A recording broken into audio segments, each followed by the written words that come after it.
Sveiki, Kretingos Pranciškonų gimnazijos 2 klasės mokiniai nori padaryti eksperimentą.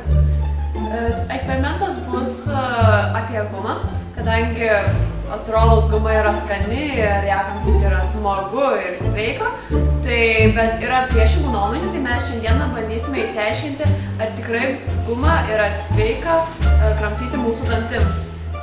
Klasėje atsirado 9 savanoriai, kurie turės sukramtyti obuolį ir obuolio skiltelę.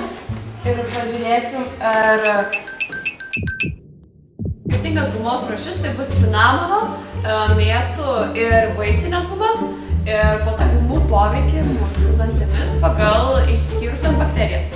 Pirmas 3 savanoriams mes išdalinsime po obuolio skiltelę, kad išsiskirtų burnos ertmėje angliavandenį, o po to jie gaus cinamono gumos.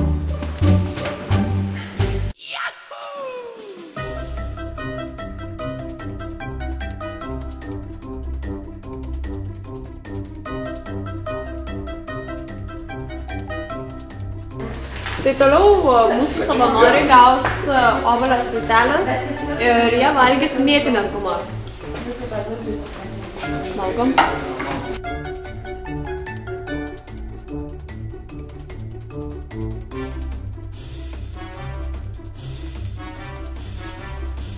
Dabar mūsų 3 savanoriams išdalinsime obuolio skilteles ir vaisinės gumas.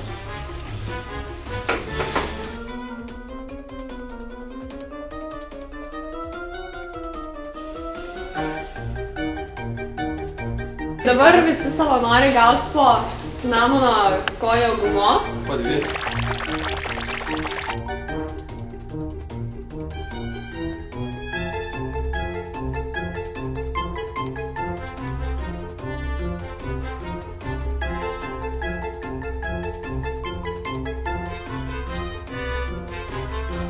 Mėtinės skojo gumas.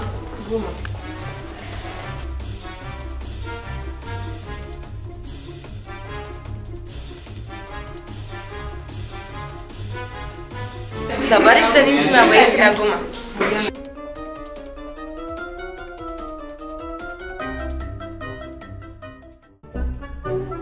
Nuo gumų surinksime bakterijas.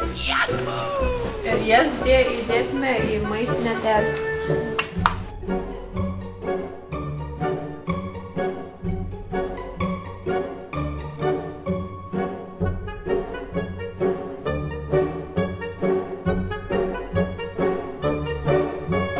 Paruoštas petri lėkšteles įdėsime į